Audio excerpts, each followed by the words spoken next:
नमस्कार दोस्तों, कैसे हैं आप लोग। मैं प्रिया। स्वागत है आपका हॉरर स्टोरी बाय प्रिया में। दोस्तों, जैसे कि आप जानते हैं, मेरा मानना है कि अगर जीवन है तो जीवन के बाद भी एक दुनिया होती है, यानी मृत्यु के बाद भी एक जीवन होता है। और दोस्तों, आप जानते हैं कि मेरा मकसद यही है कि मैं आपके सामने एक रियल हॉरर स्टोरीज़ लेकर आऊँ। तो दोस्तों, आज की कहानी है तो बहुत ही डरावनी और भयानक, लेकिन आज की कहानी वैसे तो मेरा काम ही यही है, लेकिन ये है कि कभी कभी कुछ ऐसी कहानियाँ सामने आती हैं कि जिनको सुनाने के बाद लगता है कि आखिर ये हॉरर स्टोरी क्यों बनी। इनके पीछे इतनी दुखद घटना छिपी होती है कि लगता है कि अगर वो ना हुआ तो शायद आज ये हॉरर स्टोरी ना होती। तो दोस्तों, और एक चीज़ और आपको पहले बता दूं कि ये कहानी जिनकी है उनके बारे में दोस्तों मैं नहीं बता, उनका नाम मैं नहीं ले सकती हूँ, क्योंकि आप जानते हैं कि मेरा एक नियम है कि मैं किसी भी मरे हुए इंसान का नाम अपनी स्टोरीज़ में नहीं लेती हूँ। तो दोस्तों, मैं उनका काल्पनिक नाम आपको बताऊँगी। दोस्तों ये कहानी है सुल्तानपुर देहात की। सुल्तानपुर देहात ही आपका यूपी में पड़ता है, जो लोग जानते होंगे यूपी में रहते होंगे।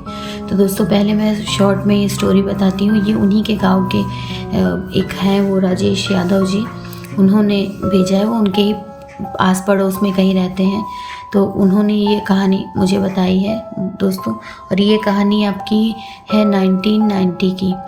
तो दोस्तों, हुआ क्या कि मैं ये कहानी शॉर्ट में बताती नहीं तो फिर हॉरर स्टोरी बहुत लंबी हो जाएगी। तो दोस्तों, ये काल्पनिक नाम मैं रख देती हूँ, मान लीजिए रवि जी रख देती हूँ, और शीला जी उनकी पत्नी का नाम। तो दोस्तों, रवि जी पहले कहीं किसी बाहर सिटी में किसी फैक्ट्री में काम करते थे, लेकिन जब उनकी शादी हो गई तो उसके बाद से वो वापस नहीं गए। उन्होंने सोचा कि यहीं गांव में रह के ही कोई हम लोग अपना छोटा मोटा बिजनेस कर लेंगे, दोनों पति पत्नी मिलके, तो आराम से अपना जीवन चलता रहेगा। और क्योंकि यहाँ पे उनकी पत्नी और माता जी ही थी घर में, उनके पिताजी का देहांत हो चुका था 3-4 साल पहले। तो उनके पिताजी थे वो आर्मी में थे दोस्तों। तो रिटायर होने के बाद में वो फिर एक्सपायर कर गए 3-4 साल पहले। तो रिस्पॉन्सिबिलिटी इन्हीं के ऊपर थी। अच्छा, ये थे कि इनका ज़्यादा पढ़ाई लिखाई में मन नहीं लगता था, तो ये हुआ कि नहीं, मैं नौकरी करूँगा। फिर यहाँ पे नौकरी में भी मन नहीं लगा, शादी हो गई। फिर यहाँ पे हुआ कि चलो करते हैं। तो इन्होंने अपनी पत्नी से आपस में दोनों लोगों ने डिस्कस किया कि कैसे क्या करा जाए। तो फिर हुआ कि इन लोगों ने दोस्तों, इनकी वाइफ जो थी उनके कुछ गहने थे, इन्होंने कहा कि आप इसको गिरवी रख दो। और कुछ पैसे उनकी वाइफ शीला जी ने अपनी बहन से उधार ले लिए कि जब हमारा बिजनेस चलने लगेगा तो हम आपको वापस कर देंगे। तो दोस्तों, आप जानते होंगे गांव में लोग ये पोल्ट्री फार्म ही कहते हैं आई थिंक, जिसमें ये मुर्गी पालन का बिज़नेस इन लोगों ने, क्योंकि इनका घर इतना मतलब बड़ा था वहाँ सफिशिएंट, कि इन्होंने वहीं से काम शुरू किया। और इनका जो दोस्तों घर के आगे जो हम लोग लॉन जिसको कहते हैं, गांव में इसको हाता बोला जाता है, तो इन्होंने वहीं से अपना काम शुरू किया। अच्छा दोस्तों, शुरू में स्टार्टिंग में तो सब कुछ ठीक चल रहा था, क्योंकि उन्होंने जो बिज़नेस शुरू किया था वो ठंड के मौसम से शुरू किया था। तो उस समय तो 2-4 महीने सही से चला। इन्होंने जो पैसा लगाया सब रोटेट हो रहा था, इन लोगों को लगा चलो अब हमारा सेट हो गया। लेकिन दोस्तों, जैसे ही गर्मी आती है ना, तो थोड़ा सा इन लोगों को, मुर्गी वगैरह को, इन लोगों को बहुत गर्मी लगती है या जो भी है, तो ये लोग मैनेज नहीं कर पाए, मेंटेन नहीं कर पाए टेम्परेचर या कुछ भी। तो इनकी मुर्गियाँ और चूज़े जो भी थे वो मरने लगे दोस्तों। तो धीरे धीरे करते करते 2 महीने में इनका बिजनेस पूरी तरह से चौपट हो गया। और दोस्तों, उसके बाद इनकी जो जमा पूंजी थी वो भी सारी बिजनेस में लग गई थी। वाइफ का गहना भी गिरवी पड़ा था, प्लस वाइफ की बहन से भी उधार लेके रखा था।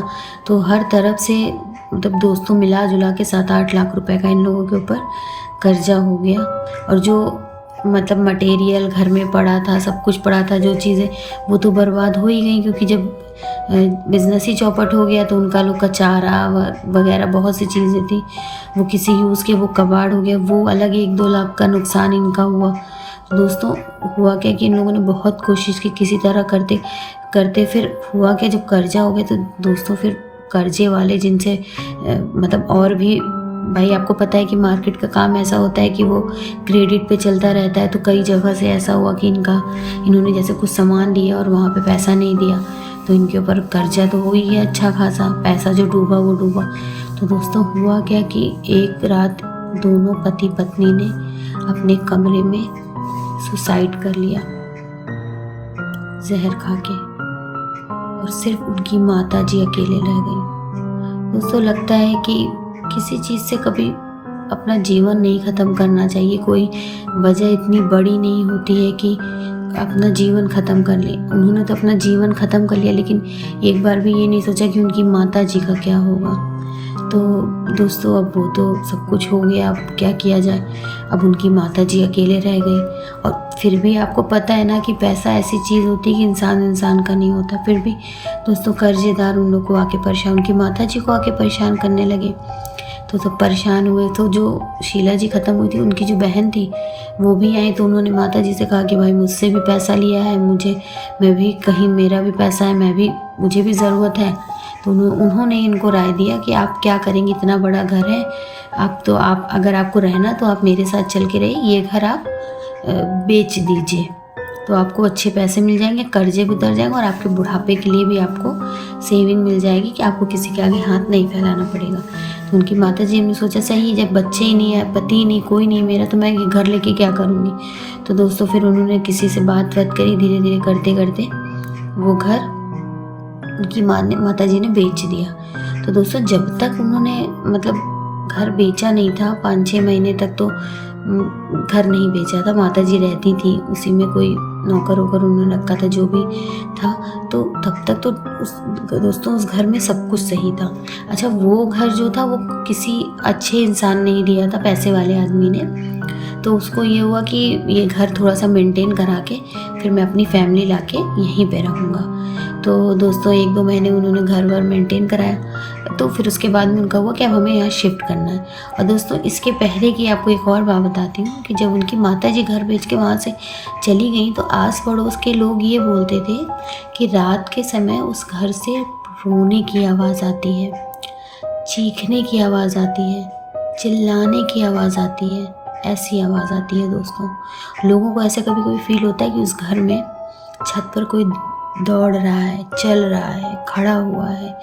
तो अब जाहिर सी बात है किसी 2 लोगों ने सुसाइड किया तो आसपास के लोग तो वैसे ही डरे रहते हैं, लेकिन जिन्होंने घर खरीदा उनको ये सब चीज़ें नहीं पता थी। तो दोस्तों वो आए, उन्होंने पूरा घर यहाँ पे अपना शिफ्ट कर लिया। वो लोग हस्बैंड वाइफ थे, उनके 2 बच्चे थे। तो दोस्तों वो लोग रहने लगे। स्टार्टिंग में तो सब कुछ नॉर्मल एकदम ठीक था, तो लेकिन धीरे धीरे ना दोस्तों अक्सर वो लोग, उनकी वाइफ जैसे रात में देर तक किचन में काम वगैरह करती, और वो जब किचन की खिड़की से बिल्कुल मेन गेट दिखता था, जब वो मेन गेट देखती थी ना तो उनको वहाँ पर एक औरत खड़ी हुई दिखती थी। तो सोचती थी कि ये कौन औरत है, खड़ी रहती है रात में रोज़, पता नहीं क्या है। एक दिन गुस्से में निकली और दरबारों को मैं आ रही हूँ, कौन हो तुम, कौन हो। तो गेट तक गई तो वहाँ कोई नहीं था। और दोस्तों जब उन्होंने पलट कर देखा ना, वापस से वो पलटी और जैसे ही अपने किचन की खिड़की के पास आई, वो औरत उनके किचन के अंदर खड़ी थी, जहाँ पर वो खड़ी होकर देखती थी कि बाहर कोई औरत खड़ी है। और वो औरत बहुत ही ज़्यादा डरावने चेहरे की थी, और वो इतनी तेज़ चीखी और चीख के भाग के अंदर आई, अपने पति को बोला कि जल्दी चलो किचन में कोई है। तो उस समय उनको बिल्कुल नहीं पता था कि मतलब वो लोग किस मुसीबत में फंस गए हैं। उनको लगा कि कोई चोर है या कोई गांव की औरत है जो आके किचन में खड़ी हो गई है, लेकिन उनको ये लगा कि इसका चेहरा इतना डरावना सा क्यों था, अजीब सा, खतरनाक सा, भयानक सा चेहरा था। जब उनके पति उनके साथ किचन में गए तो दोस्तों वहाँ कोई नहीं था। अच्छा दोस्तों फिर ये चीज़ें ना होने लगी, कभी वो औरत उनको गेट के पास दिखती, कभी वो उनको मतलब लॉन में दिखती, कभी वो उनको छत पे दिखती। तो वो परेशान हो गई कि, और उनके पति को कुछ ऐसा नहीं फील हो रहा था। और आप जानते हैं जेंट्स लोग भी होते हैं कि जल्दी वो विश्वास नहीं करते इन सब बातों पे। तो उनके पति कहते थे अरे ये सब तुम्हारा वहम है, ऐसा कुछ नहीं है, ऐसा कुछ नहीं है। लेकिन वो सब चीज़ें देख रही थी, लेकिन वो ये तब भी नहीं समझ पाई थी कि ये कोई आत्मा है या भूत है या चुड़ैल है, ये सब नहीं समझ पाई थी। तो दोस्तों फिर क्या हुआ कि एक दिन दोनों हस्बैंड वाइफ सो रहे थे, बच्चे अपने कमरे में सो रहे थे। अचानक से उनके बच्चों की ज़ोर ज़ोर से चिल्लाने की आवाज़ आने लगी। बच्चे उनके बड़े थे, ऐसा नहीं था कि छोटे थे, शायद 14-15 साल ऐसे ही बच्चे थे। चिल्लाने लगे तो जैसे ही दोस्तों वो दोनों हस्बैंड वाइफ उस कमरे पे गए तो बच्चे खिड़की की तरफ देखकर चिल्ला रहे थे और दोस्तों वो औरत उसी खिड़की पर खड़ी थी। 1 सेकंड के लिए वो सारे वहीं पर बिल्कुल से जम गए। उनको समझ नहीं आ रहा था कि ना तो उनके मुंह से चीखें निकल रही थी, ना वो कुछ समझ पा रहे थे। और जब वो लोग चिल्लाए हैं बहुत तेज से तो वो औरत गायब हो गई। तब उनके पति को भी विश्वास हो गया कि नहीं, ये जो कह रही थी सच थी। और बच्चों ने कहा कि हम यहाँ नहीं रहेंगे। सबका ये हो गया कि हम यहाँ नहीं रहेंगे। फिर उनके पति ने जो उनके घर में नौकर वगैरह काम करते थे या अगल बगल लोगों को जब बुलाया तो ये बात पता चली कि ऐसा ऐसा हुआ था। यहाँ पे 2 लोगों ने मतलब आत्महत्या की थी और उसके बाद में जब तक उनकी माताजी थी कुछ भी नहीं हुआ यहाँ पर। और उसके बाद में धीरे धीरे बताते थे कि कभी छत पे कोई चलता था, कभी दौड़ने की आवाज़ आती थी, कभी चिल्लाने की आवाज़ आती, कभी रोने की आवाज़ आती है। तो वो लोग तो एकदम डर गए। अब इतना पैसा लगा के उन्होंने इतनी बड़ी प्रॉपर्टी खरीदी थी, सब कुछ था। उन्होंने कहा कि ऐसा करते किसी पंडित जी को बुला के कोई हवन वगैरह कराते हैं। अच्छा दोस्तों, उन्होंने बुलाया पंडित जी को, हवन पूजा पाठ सब कुछ कराया। तो पंडित जी ना कुछ चीज़ें उनके जो घर का चारों तरफ का एरिया था तो वहाँ पे कुछ चीज़ें डाली और बोले कि 3 दिन तक इस चीज़ को आप लोग को ढक के बाहर नहीं जाना है, मतलब घर से बाहर नहीं जाना और ना कोई घर के अंदर आए। तो वो उनके घर का जो लॉन के पहले का एरिया था जहाँ से पूरा घर था वहाँ पे उन्होंने कुछ चाहे भभूत था या फूल कुछ भी डाल दिया। तो बोला 3 दिन मत आना। तो अच्छा, ये लोग ने भी फिर डरे। तो ये लोग वैसे भी थे, बोले कि अंदर अब कोई नहीं आ सकता इसके, लेकिन अगर आप बाहर जाओगे तो वो अंदर ज़रूर आएगी जो भी है। तो दोस्तों इन लोगों ने पूरा ऐसे ही करके और सब कुछ कर दिया। अच्छा, तो हुआ क्या दोस्तों, उसी रात को फिर रात में मतलब वही रात का जो एकदम टाइम होता है 12 बजे से 1 बजे के बीच में अचानक से एक औरत के रोने की आवाज़ आने लगी। मतलब बहुत ही दर्दनी ज़ोर ज़ोर से रोने की आवाज़ आने लगी। सब उठ गए उनके, क्योंकि डर की वजह से सारे लोग एक ही कमरे में सोते थे। दोस्तों जब वो लोग उठ के उन्होंने गए, वो दरवाज़ा खोले तो देखे वो मतलब वो वहीं पे लॉन में उनके खड़े होकर वो इतना रो रही थी और बस चिल्ला चिल्ला के कह रही थी, मेरा घर छोड़ के चले जाओ नहीं तो मैं तुम लोगों को नहीं छोड़ूंगी, मेरा घर छोड़ के चले जाओ नहीं तो मैं तुम लोगों को नहीं छोड़ूंगी। और वो इतनी तेज़ उसकी आवाज़ थी कि मतलब उन लोगों को ऐसा लग रहा था कि हमारे कान के पर्दे फट जाएंगे। और उसके बाद में जब तक दोस्तों उन लोगों ने ये नहीं बोल दिया कि ठीक है हम तुम्हारा घर छोड़ के जा रहे हैं, तब तक वो औरत ना तो दिखना बंद हुई और ना ही शांत हुई। दोस्तों उसके बाद में जैसे उन लोगों ने ये बात बोल दी वो तुरंत वहाँ से गायब हो गई। फिर जो उन्होंने घर लिया था उन्होंने कहा कि नहीं, हमारे जीवन से बढ़ के कुछ नहीं है। और वो अगर आज वो औरत की आत्मा भी यहाँ तो ये उसका घर है, वो नहीं चाहती कि कोई यहाँ रहे। उन्होंने कहा जो नुकसान हुआ तो सो हुआ। फिर वो वहाँ से उन्होंने वो परिवार को लेके वहाँ से हट गए। फिर उन्होंने सोचा कि इतना बड़ी प्रॉपर्टी इसको ऐसे भी नहीं छोड़ सकते हैं।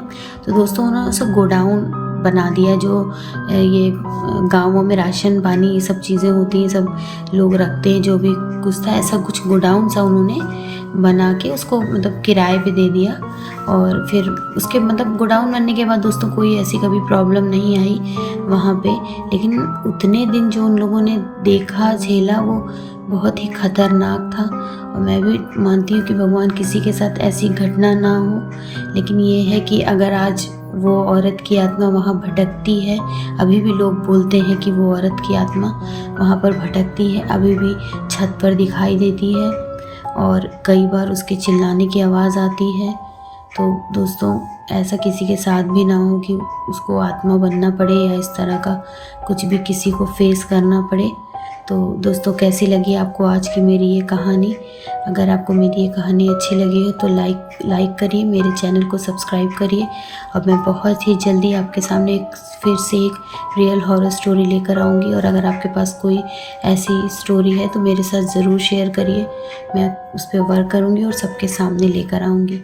Thank you so much. और आप लोगों से एक रिक्वेस्ट है कि प्लीज़ मुझे रियल स्टोरी भेजिए, क्योंकि कुछ लोग ऐसे हैं कि वो ऐसी बनावटी स्टोरी भेजते हैं कि लगता है कि ऐसा क्या मजाक कर रहे हैं, क्यों कर रहे हैं ऐसा। तो बहुत बहुत धन्यवाद। जल्दी ही मिलती हूँ आपसे हॉरर स्टोरी बाय प्रिया में। Thank you so much.